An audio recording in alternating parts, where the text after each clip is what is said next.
covering the news that affects your life. It is time to stop reacting and instead proactively engage anyone who threatens harm through terrorism or mass killing. News Talk KVNU.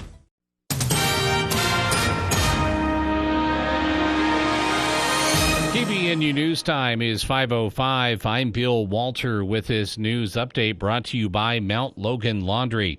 Law enforcement has tracked down the primary suspect behind a reported bomb threat at Logan High School late Monday night. The male juvenile was located this morning at his home. Logan City Police Assistant Chief Jeff Simmons said the juvenile was interviewed with his parents' consent and cooperation. The boy, who is a student at Logan High, admitted to posting the threat via social media in an attempt to be humorous, and there was no seriousness to the threat whatsoever. And something that he probably, and a lot of young folks don't understand, is that when you do something like that, we have to take it serious. We can never take that in a humorous way. We have to take it serious, and so it invokes an enormous response by law enforcement. Police were first notified of the Instagram post Monday night that included a bomb threat directed specifically at Logan High School. Officers started investigating to identify the perpetrator and ensure the safety of the campus. It included summoning multiple bomb-sniffing dogs from the Utah Department of Public Safety's Joint Terrorism Task Force and USU's Police Department. Simmons said once the bomb crews arrived on scene, it took law enforcement almost 3 hours to search the entire campus. They also cleared the neighboring seminary building and Logan Rec Center. We found that there's no credible threat, that the school is safe, and that's the best outcome. Nevertheless, resources are diverted from other needs. So there is an enormous cost, both financially, resource-wise, and in our ability to help others when something like this happens. Logan City School District Superintendent Frank Schofield explained that classes at the high school were delayed 2 hours, so they started around 10 a.m. this morning. All school buses followed their normal routes, but delayed by 2 hours as well, and no other schools were impacted. KBNU News Time is 5:07.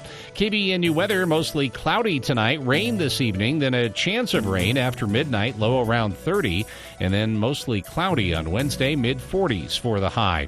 It's been to 44 is all. Right now it's 42 at KBNU. KBNU weather brought to you by Whole Tree Care. Hurry and get your trees trimmed before it snows. If you're still cleaning up from the October snowstorm, let Whole Tree Care help. And if you like working with your hands, Whole Tree Care is hiring. Call 760-6587. Have you pulled your winter quilts and blankets out of storage? Do they smell stale and look flat? And is your hunting gear, sleeping bags, and coats dingy as well? Well, go to Mount Logan Laundry. It'll take no time at all to freshen everything up with their 55 and 80-pound washers and dryers, the biggest around, and it costs a whole lot less than dry cleaning, with free Wi-Fi and drop-off service. Mount Logan Laundry really is the cleanest spot in town. They're on the corner of 5th East and 9th North in Logan, or in Brigham City at 1st East and 7th South. KVNU News Time is 5:08. Back for a monthly look at Cache County happenings. On KBNU's For the People program on Monday, County Executive David Zook said late September suicide prevention awareness concert featuring Utah-based performer Alex Boye was a tremendous success, and he said that they were touched by some of the responses from individuals. We have had several success stories since. Oh, really? That's nice.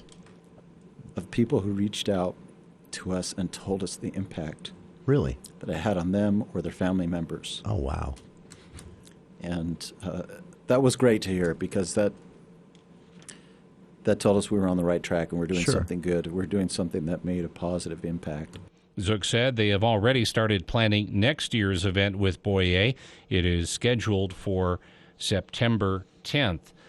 And Republican Utah lawmakers have given an early nod of approval to redistricting maps that further carve up Democratic-leaning Salt Lake County. That's despite urging from a crowd of frustrated people to choose districts drawn by a voter-approved independent body. Many speakers argued Monday that the lawmaker-drawn maps are aimed at further diluting the political voice of those who live in and around the state capitol. Lawmakers, though, said their districts are aimed at reflecting the state as a whole by including both urban and rural voters. Utah is conservative overall, but its 4th congressional district has flipped parties. The legislature is expected to adopt new maps in the coming days. KVNU News Time is 5:10. For more details on these and other stories, visit CashValleyDaily.com. News Talk KVNU. For many business owners and operators, there's never been more challenging times to be in business. We get it. We started out as a small business more than 100 years ago. If it weren't for people who believed in us, there wouldn't be a D.L. Evans Bank. And through a Great Depression and several recessions, we've never stopped believing in the businesses that are the lifeblood of the communities we serve. In times like these, it's good to have a bank like this, D.L. Evans Bank. This is community banking. Wow, Mike, you look terrific. How you liking the new job? It's terrific, Meg. I've lost so much weight since working at Polylift, I need new pants. How about we get you into something more comfortable? Bet you my old bell bottoms will fit. Well, what are we waiting for? Get a job that'll make you fit. Polylift offers competitive wages and an active 9-to-5 that'll get your wife's attention. Visit poly-lift.com for more details or call or text 435-999-9309. Polylift is locally owned and operated. Ray Charles inspired millions during his lifetime in music. Now, an all-star cast of award-winning musicians comes to the Ellen Eccles Theater in Logan to celebrate his expansive catalog. Internationally recognized acts like Clint Holmes, Take Six, Nina Freelon, and Tom Scott will take the stage with the USU Chamber Singers in a night of hits from the genius. Hit the road, Jack, on November 15th, and come to Georgia on My Mind, celebrating the music of Ray Charles at the Ellen Eccles Theater in Logan. Tickets available at casharts.org. Feels like Tuesday. Tuesday has no feel.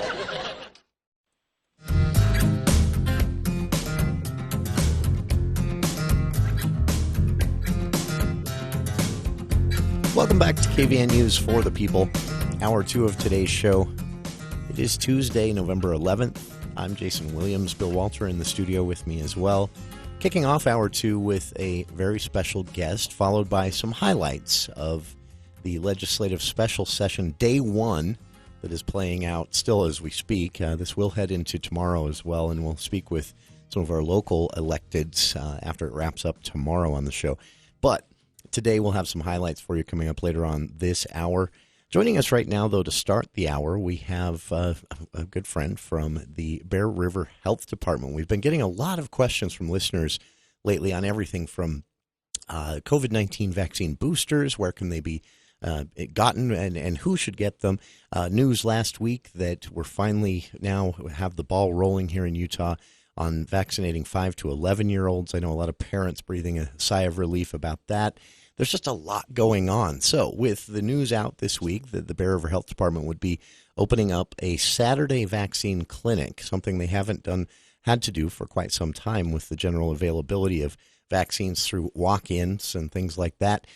They are actually holding a special event this weekend, this Saturday, because of this announcement and the approval of the vaccine for use on 5 to 11-year-olds, which is underway here in Utah as we speak. So joining us right now, the Public Information Officer at the Bear River Health Department, Estee Hunt. And Estee, appreciate taking some time for KVNU today.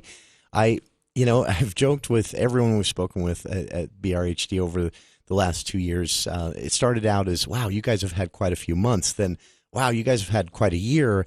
And now here we are coming up on the end of the second year. You guys have had quite a second year and are going to have quite a third year. It's been busy, to say the least. Yes. Thank you so much for having me on your show today. Definitely, it's been a busy couple of years.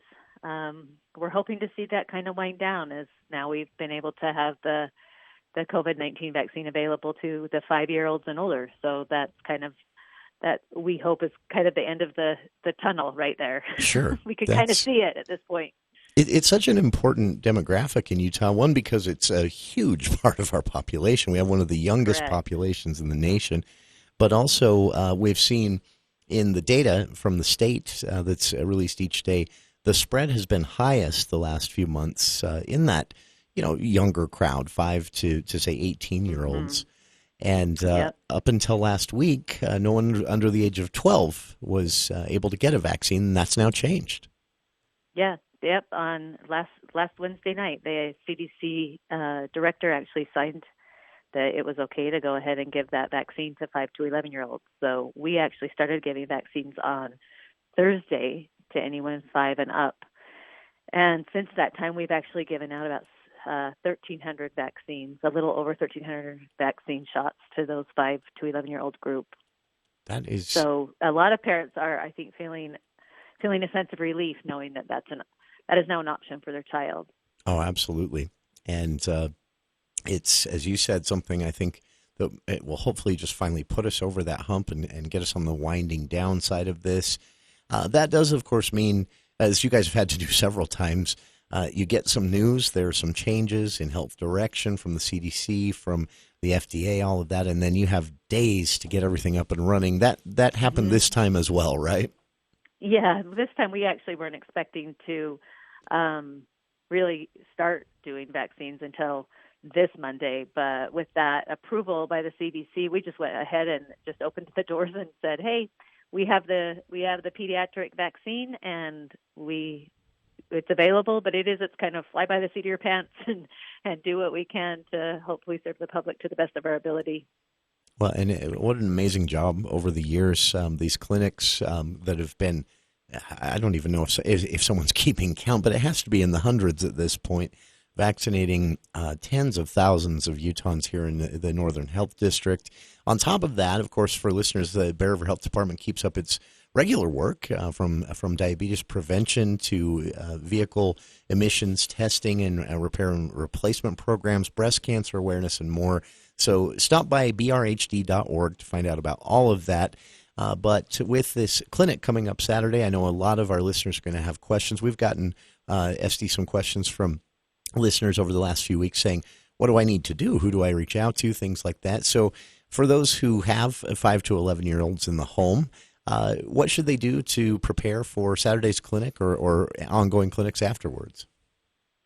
Yeah, Saturday's clinic is a clinic that we don't normally hold because it is Saturday, but we wanted to make every effort we could to ensure that families had the option to attend a Saturday clinic to accommodate weekday schedules that kind of get crazy for families. So we are open this Saturday, starting at 10 a.m. and running till 2 p.m. And it's not just for 5 to 11-year-olds. We want everybody to realize this is for first and second doses as well as booster shots. So it's here at the Health Department in Logan at 655 East, 1300 North, and also at the Health Department in Brigham City, serving the Box Elder area at 817 West, 950 South in Brigham City.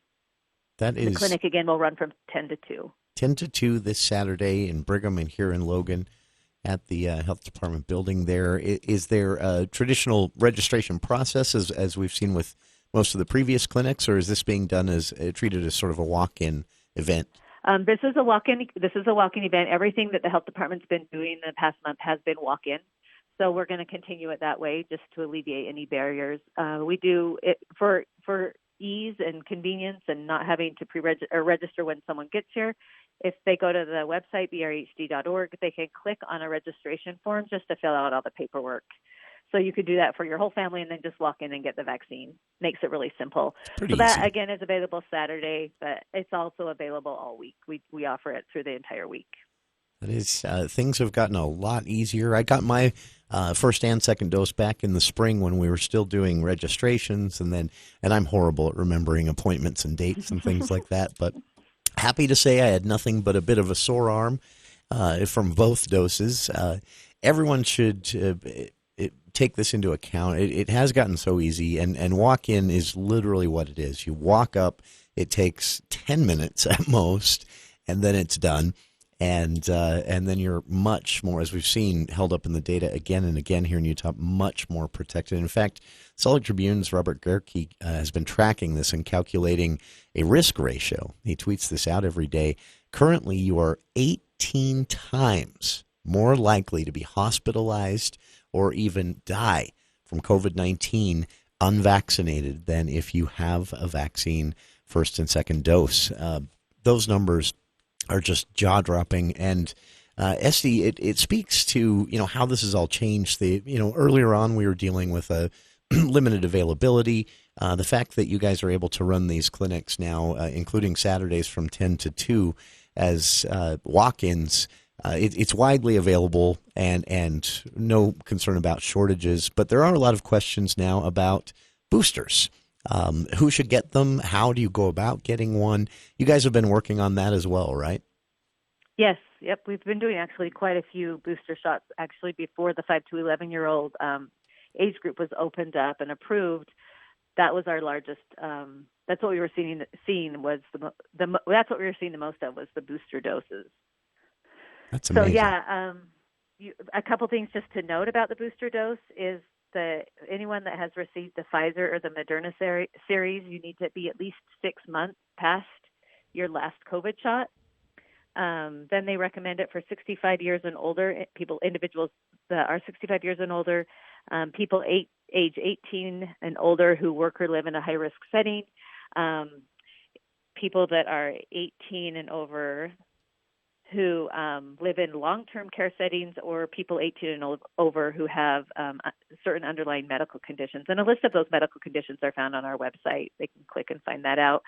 Also, for those who have received the Johnson & Johnson, they only need to be 2 months since their last COVID-19 shot, and only 18 and over. So that's kind of the information regarding who can and who is eligible right now for the COVID-19 booster. One question that we get a lot is the mixing and matching. Well, I got Moderna, can I get Pfizer? And the answer is yes, it is totally fine to mix and match brands for the booster shot. Here at the health department, we only offer the Pfizer COVID-19 vaccine, but many pharmacies in the area have they have the Moderna, and I'm not sure who has the J&J, but there are pharmacies and other places that have options for different types of vaccines. So there you have it. Through the health department, a lot of different services being provided on this front, and some questions answered here, many that we've gotten from listeners over the last few weeks about boosters, about this announcement. Again, welcome news that 5 to 11-year-olds can now get vaccinated. And Estee, I have Holly Budge on the line. I've been texting with her, planning this interview. I told you the mistakes in this interview would be mine. This Estee has been, for parents, I know, a lot of anxiety, a lot of stress out there. And for those who are hesitant, have questions, things like that, you guys, of course, speaking with your doctor or pediatrician is a great option. But you guys have a lot of information as well if people want to read more about safety concerns and things like that. And as all of this changes and evolves every week, you do a great job of posting information there. If someone out there just wants to call and ask some questions, that's an option, right? Definitely. Yep. They're welcome to call our office in any location in the Brigham City, Tremont, or Logan and Rich County location, and we can go ahead and answer any questions that people might have. That's why we're here, is to help the community. Also, our website does provide a lot of information and links to a lot of different other places that have great information. So looking for the true information, it's a great place to go to the website or to give us a call. That's right. One thing we want to make sure people do understand is that the Pfizer vaccine has been shown to be 90% effective at preventing COVID-19 in children ages 5 to 11. And so it is something that parents should consider getting their children vaccinated for that reason, and helping to stop the spread and the transmission in the community, especially as we lead into the holidays. Sure. As we're spending more time together, and for listeners out there, coronavirus.utah.gov, they post this number each day, and it's just sad to think of how many children have already been hospitalized here in Utah due to COVID-19. Not nearly as many as we're seeing with the adult population, but far too many to just be something we all just scoff at. So get vaccinated. It's easy to do. Walk-in clinics. And again, for this announcement just last week that 5 to 11-year-olds now able to get the vaccination. that clinic coming up this Saturday, 10 to 2 at both the Logan Bear River Health Department location and the Brigham City location. And everything you need to know, as Estee's mentioned here, available at the Bear River Health Department website for the entire Northern Health District, brhd.org.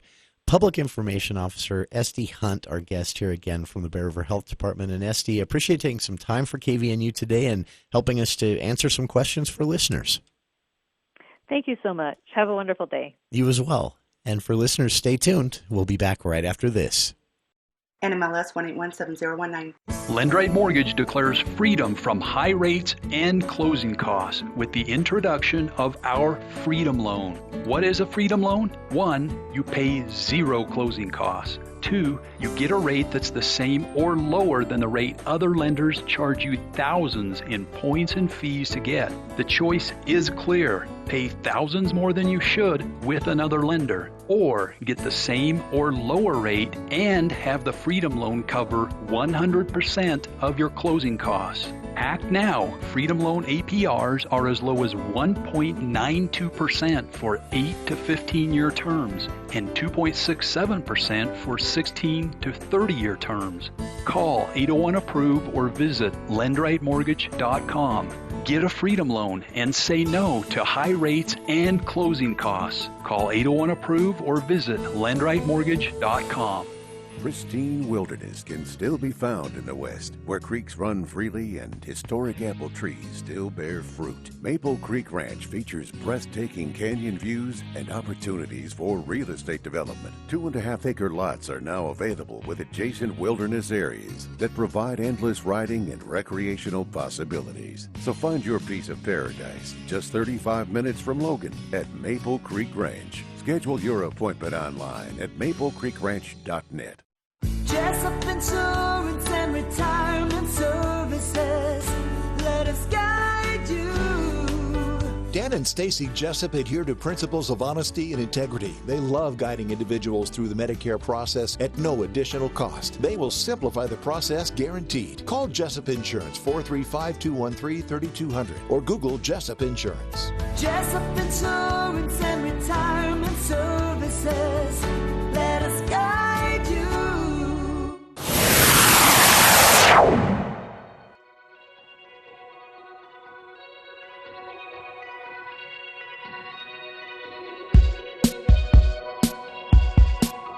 Welcome back to KVNU's For the People. I mentioned this briefly on the show last week when a little news blip was found on the front page of USU's own news site, mentioning this research with USU researchers teaming up with Aggie Air and the USDA and others to research, of all things, cherries in northern Utah. What I talked about last week mainly focused on the fact, which I learned through this news release, that Utah and Michigan are the two places in the United States that are constantly battling it out for number one cherry producer in the nation. That's very cool, and I didn't know that. There are a lot of reasons for that, our climate and more, but there are also some challenges, including the fact that 30 years is about the lifespan of a cherry orchard, and they're kind of hard to grow. So researchers want to know more about how they can help cherry farmers and facilitate Utah, more often than not, taking that number one spot for production of tart cherries. Well, after that announcement was made, our own KVNU's Craig Hislop, man on the street, had a chance to reach out and find out more about this research project. Here's Craig. Well, thank you, Jason. Utah's tart cherry crop yields between $7 million and $21 million annually, and a team of researchers at both Utah State University and Michigan State University has been awarded almost $2 million from the United States Department of Agriculture to study more efficient ways to manage this major crop. The project lead is Professor Brent Black of USU's Department of Plants, Soils, and Climate. He joins us. Usually these studies are designed to help the country's farmers. So, Brent, what are you seeking to learn more about here? So the objective of the project is to kind of bring some state-of-the-art technology to tart cherry production. Tart cherries are kind of an interesting crop because they're a little more mechanized than some of the other tree fruit crops, and so they're more similar to some of the field crops that we grow in terms of mechanization. And so the project is to try and implement technologies that would make that more mechanized crop more efficient to grow and be able to maintain some profitability for Utah cherry growers as well as cherry growers throughout North America. When you say more mechanized, meaning the way they're harvested? So yes, tart cherries are harvested for processing. So those of us older generations know of cherry pie filling. That's kind of been historically the market for tart cherries. But in the last, say, 20 years, it's shifted over. People don't eat as many cherry pies as they used to, so the market's shifting over to dried fruit. And so most of the Utah tart cherry crop goes to drying and is used in cold cereals and snack bars and things like that. So it's highly processed in terms of the drying and so forth, which makes it so that it can be machine harvested. So most of them are harvested by a trunk shake machine, and so it doesn't involve all the hand labor that, say, apples or peaches require. I read that some foreign countries import cherries below the cost of producing them, so it makes sense that farmers would like to become more efficient at growing tart cherries, I guess. Yeah, it's put a lot of pressure on the price for the domestic production because of what they call foreign dumping, and so we can't control that. And my position as a horticulturist, as a agricultural scientist, I don't have any sway over that, but I can look at ways that we can help our growers remain competitive through improved efficiency and improved sustainability. This collaboration is natural enough, considering Michigan and Utah are consistently the number 1 and 2 states in the country for tart cherry production. Yes, it is. We've got a team here at Utah State that is involved in various aspects of agriculture, not just the cherry production, but people with other expertise that we're bringing in, and then kind of our similar counterparts at Michigan State. So some of the interesting collaborations or synergies that we're hoping to develop, one of which is with my colleague Alfonso Torres, who's over in engineering. He works with a group called Aggie Air, and they use drones or unmanned aerial vehicles to look at how these could be used for remote scouting and remote sensing of crops. So that's a really natural collaboration, and we're excited to be working with him. He's got a counterpart at Michigan State that does similar type work. And then the other thing that's kind of exciting about being here in Cache Valley is there's industries related to remote sensing that are here, and we've got a close collaboration with Apogee Instruments here in the valley, and they're going to be contributing to this project as well. And there's other companies that we're in discussion with. So it's kind of a nice location with all of the work that's going on in remote sensing and precision agriculture, bringing that to bear in the tart cherry industry. I've read that orchards have typical lifespans of about 30 years. How can you help farmers with that challenge? So, well, tart cherries, the typical orchard lifespan is about 30 years. For some other crops, that might be less. Say peaches and apples tend to be less. One of the challenges with tart cherries is, yes, the 30-year lifespan, but it's typically the 7th or 8th year before they start to produce. And so some of the things that we're looking at with this grant is trying to look at how we can manage that orchard uniformly and also look at how to determine when it's time to pull the plug, when it's time to replace that orchard. So using technologies such as ground-based mapping and remote sensing to determine when various parts of that orchard are becoming unproductive. One of the big challenges with orchard crops is that the site where we plant commercial orchards is dictated by the microclimate, and as a result, we oftentimes end up with extremely variable soil conditions where we've got everything from clay to gravelly sand in the same field. So it becomes really challenging to manage irrigation and fertilizer across extremely variable conditions. And so you start to see declines where one part of the orchard might have gotten over-irrigated or under-irrigated or whatever. And so part of this project is to really focus on how can we keep those orchards uniformly growing, uniformly healthy, and uniformly productive through the life of the orchard. Again, we're talking with Professor Brent Black up at USU about a tart cherry study going on with USU and Michigan State. Final question, how many Utah orchards will you study? So we're still working out the details of that. We have the major grower co-ops have signed on. For our research plots, we're going to be using some orchards that are on the experiment station ground, the university research farm. But we're probably going to be using about 8 to 10 commercial farms, primarily in Utah County, where we can go onto their farm and take the data that we need and work with them and their management strategies. Well, it's an interesting story, and when we read about it, we thought you would be the guy to fill us in on what's going on, and you've done that. Brent Black of USU's Department of Plants, Soils, and Climate. Thanks for taking the time. Thank you. Let's get back to Jason and to Bill now. Well, thank you. Thank you, Craig. This is, it's a pleasure, actually, to hear about this. I'm excited to see where it goes.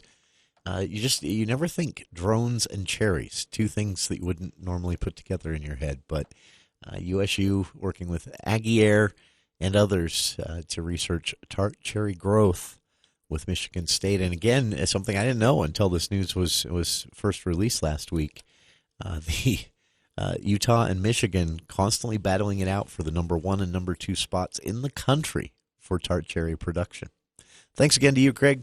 And thanks to our listeners. We'll be back with more of KVNU's For the People right after the news with KVNU's Bill Walter.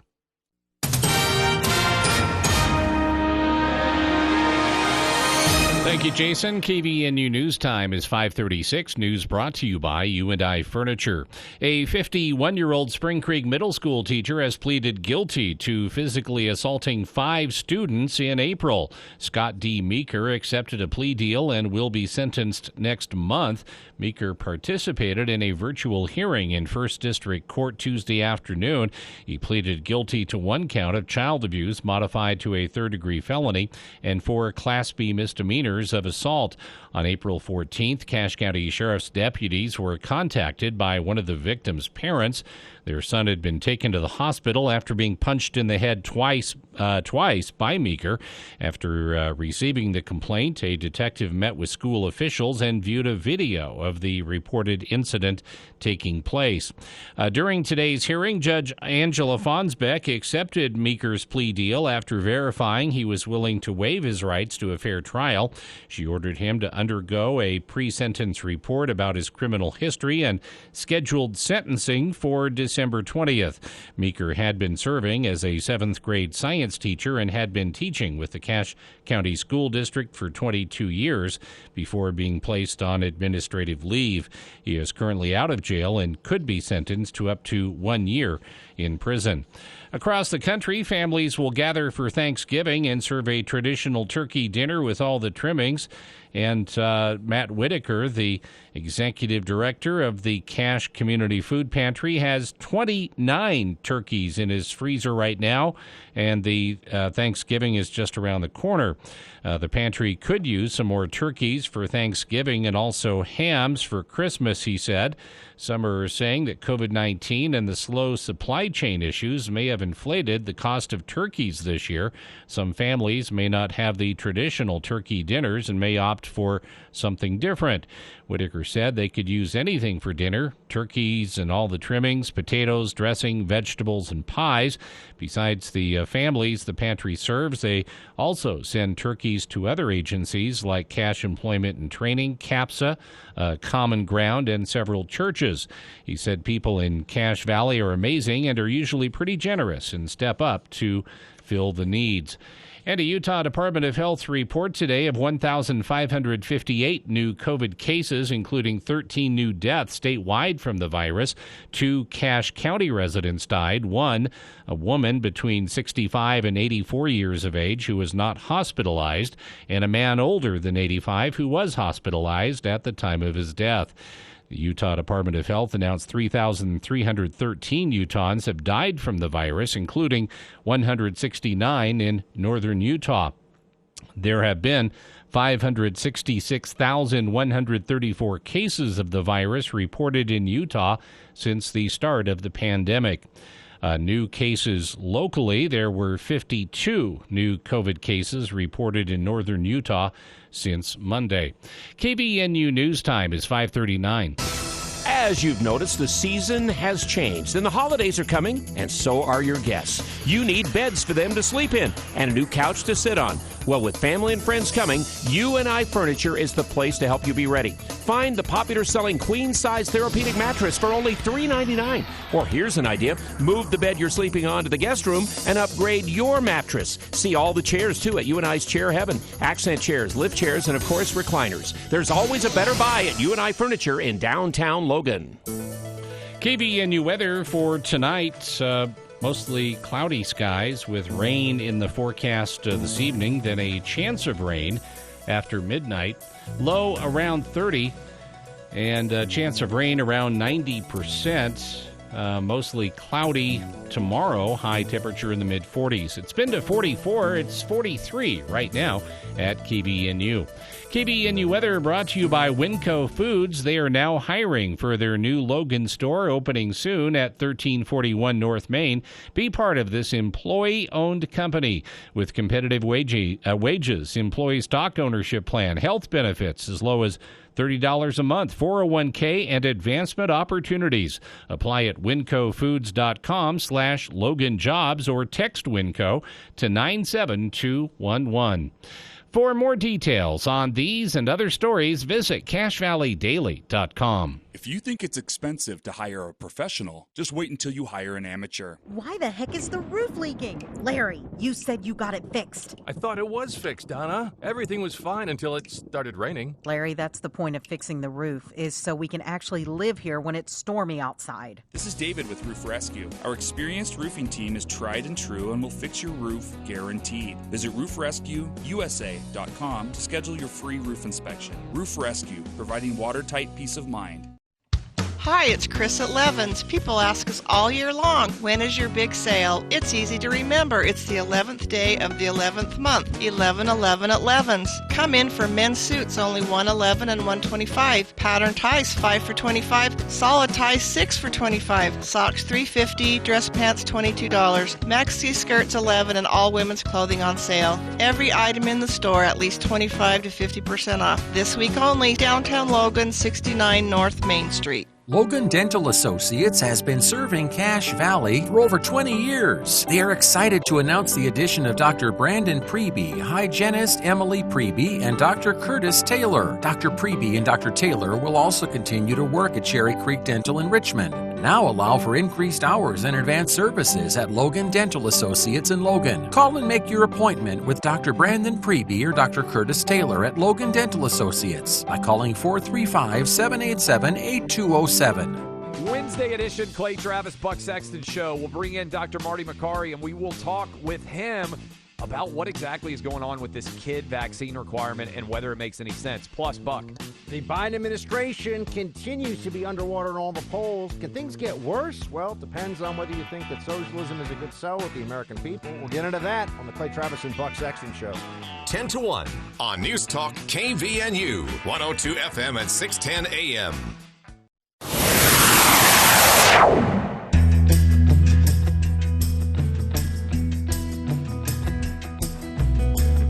Welcome back to KVNU's For the People. The legislature in session today. In fact, at 4 o'clock today, just as our show started, they gavelled in the afternoon sessions where they've been discussing everything from the Dixie State name change, plan there to change that college's name in southern Utah from Dixie State to Utah Tech University.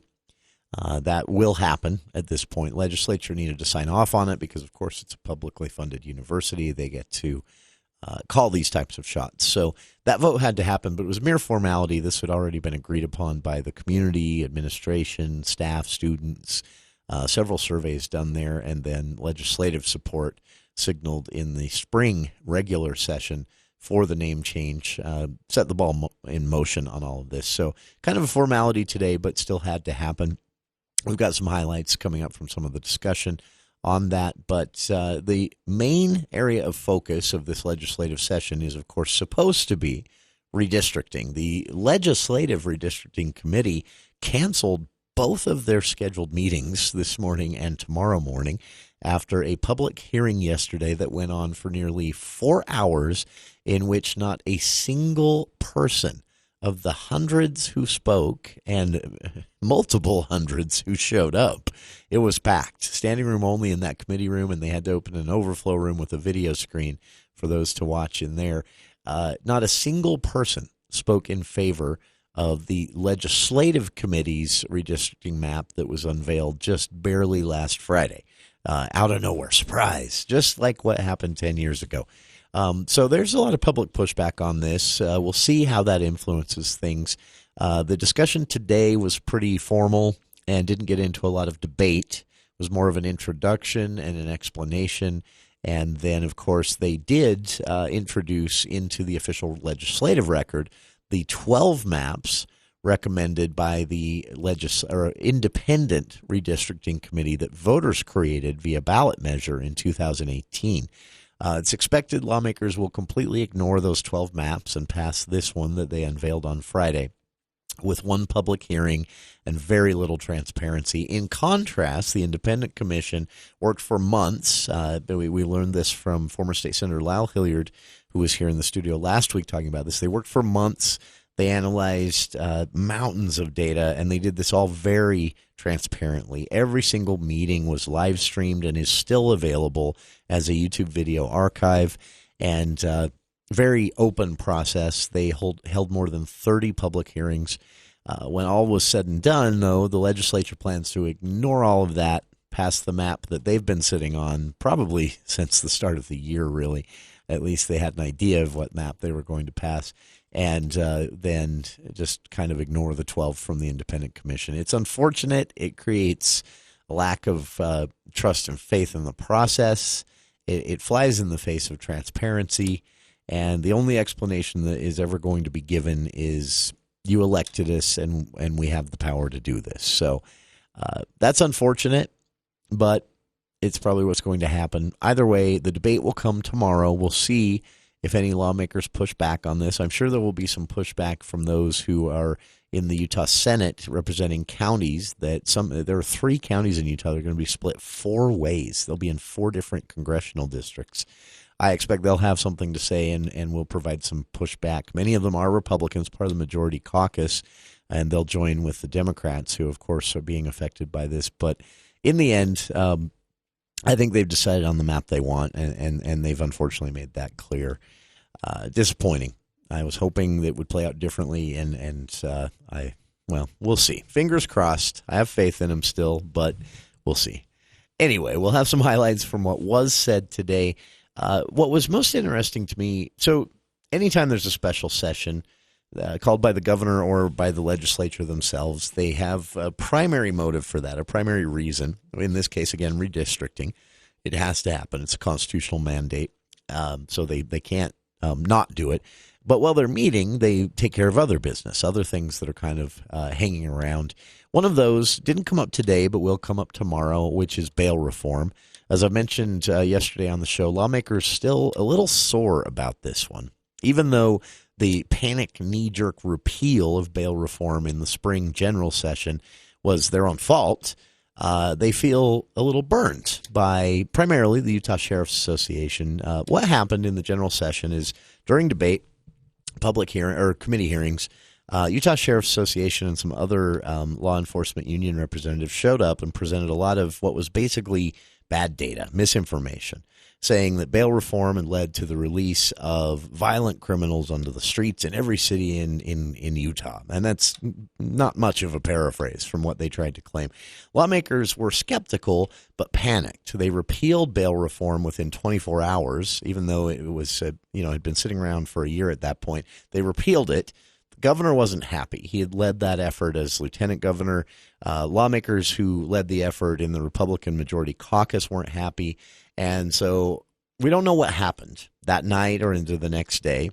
I'm guessing there were a lot of conversations, and at a certain point people realized, okay, the data presented by the Sheriff's Department or the Sheriff's Association was mostly fabricated, and they're angry about that. So they'd already done it. They panicked. They repealed the bail reform, and then within 24 hours had realized that was a mistake. They should have stood firm, and they made an announcement. Legislative leadership, 24 hours later, made an announcement, said, look, don't worry, this will be back. We're going to fix a few things and then pass this, put it back on the books.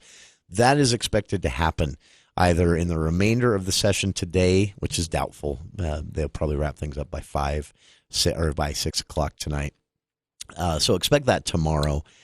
But kind of slipping in here, and I don't say slipping in as if there was anything nefarious about this, but it's interesting, and these changes are many are going to, I think, feel long overdue. But because of these changes, political parties here in Utah have been waiting to see what the legislature did as far as the upcoming elections and the future presidential election, things like that. There had been hints and rumors about this. This fits in with redistricting as well, with changes in population, with changes in demographics, with changes in schedules and plans for the election itself. Some fine-tuning needed to be done. And this fine-tuning was rumored to be going to apply to everything from filing deadlines for candidates next spring to when primaries and even early voting periods could actually begin. There was some nervousness among open election advocates that they were going to do away with some of the things that had actually increased turnout here in Utah. Happy to say that did not happen today, at least as the bill was introduced. In the debate and amendment process, maybe that will change. I don't think so. But here's just a bit as Senator Wayne Harper introduced what is called election schedule amendments. It's a bill, Senate Bill 2001, the actual number if you want to read it at le.utah.gov. But here are some of the changes in elections you can expect here in Utah next year. As we go through and deal with elections and making sure that everything's clear and proper within the election process, we've identified with the change of the Constitution, we've moved the starting date of the legislature. That had some unintended consequences to that. This bill cleans up and clarifies when the filing deadline begins, which is the Monday after we adjourn to the Friday of that same week. What he's talking about there is with the legislature moving their schedule, legislators who are running for re-election can't fundraise while they're in general session. And because of an overlap, they were cheated out of basically a few days of that filing period in which some people had already filed and begun fundraising. So they moved things so that the filing deadline for candidates will not even begin here in Utah until the legislative session, general session each year, wraps up. It goes through and clarifies when the qualified parties and the QPPs and anyway, the conventions are held by the different parties. Those are held, and the certification is the fourth Tuesday of the month, which means that the conventions for the parties can be on the fourth Saturday. Let me restate that, the last Tuesday of the month, so that the convention can be held on the Saturday before, so that we have ample time and there's no conflict with any other events that happen in April. It goes through and fixes a technical error on scheduling the school board, changes the word number of words that we have modified in the selection code, and then it goes through and says that it clarifies when the notice for gathering signatures begins and does not affect the date, the time frames for gathering, just when that notification has to happen. That's what the bill does. It went to committee, has an immediate effective date if it passes with 2/3, and with that, I am open for questions. The bill passed with very limited debate, and these election schedule amendments changes are now the law here in Utah, assuming the governor signs it, which I'm sure the governor will. So some minor changes, but it did lead, without these changes being taken care of yet and just rumored, did lead to a lot of questions for the parties. When are we going to be able to begin filing periods? When will signature gathering begin or end? Things like that. Well, now we have an answer. Again, the bill passed the Senate. It's expected to get some debate in the House tomorrow. But I doubt, with this having already gone through two committees and an attempt at passage, but then pulled by the sponsor last spring in the general session. I'm guessing that all questions have been answered at this point, and it should pass quickly in the House. But if you happen to be a county party chair out there, the bill passed today. There's your answer on the schedule and things like that. If you are considering becoming a candidate in the spring, well, just rest assured, candidate filing period will begin the first Monday after the legislative session wraps in the spring of 2022. We'll be back with more highlights from day one of today's legislative special session for redistricting right after this. Dr. Josh Redd, chiropractic physician, explains how Red River Health and Wellness can help you. A lot of our patients end up having autoimmune conditions. This is where their immune system, rather than attacking bacteria, a virus, or other bad things, it starts to attack their own tissue. This can cause so many different issues and symptoms throughout the whole body.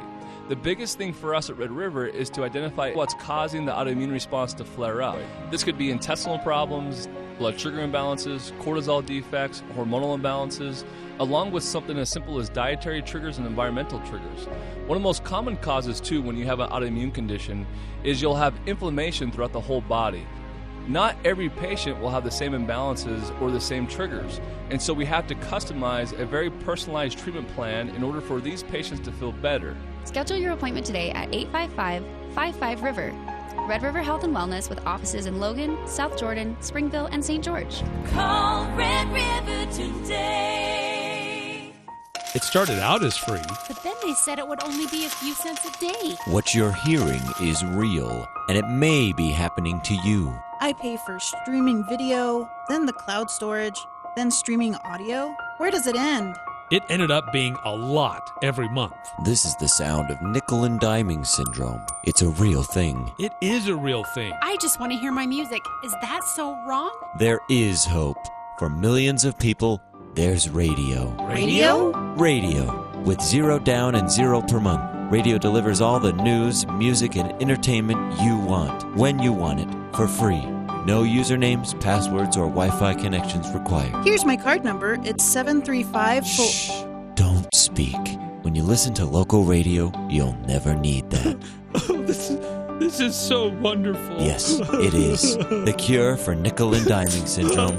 Oh, I could use a hug. It's radio. No subscription required. Hi, this is Brad Hughley with Nelson Funeral Home. We would like to wish you and your loved ones a happy holiday season. We appreciate the support you have shown us over the years. The tradition of trust that started over 70 years ago continues today. We are ever committed to offering your family compassionate service during one of life's most difficult moments. Happy holidays from Nelson Funeral Home. Nelson Funeral Home, a tradition of trust. Se habla español.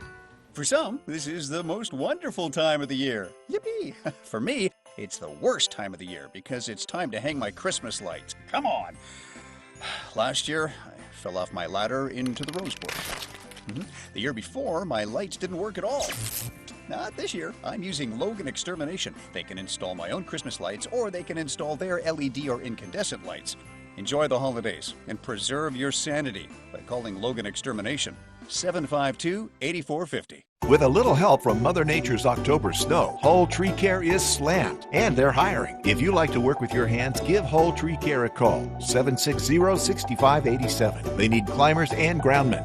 Call them to clean up your large broken branches and trees, too, or get your trees trimmed before the next snowstorm. So whether you need a job or have a cleanup job for Whole Tree Care to do, call 760-6587. They have a certified arborist, the right equipment, the best cleanup crew, and the most experience. 760-6587.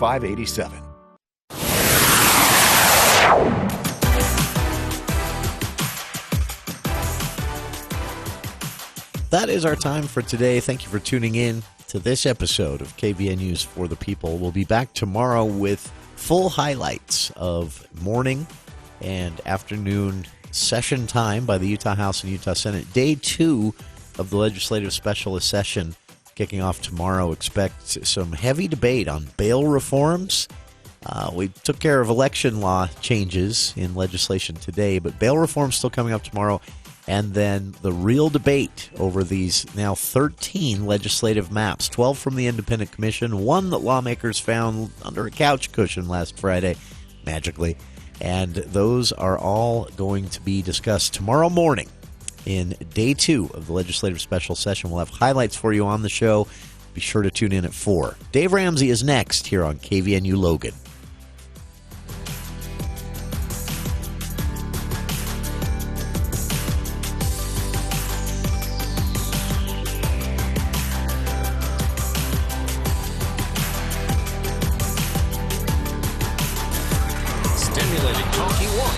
Information and news you need. News Talk KVNU Logan, 610 AM and 102.1 FM.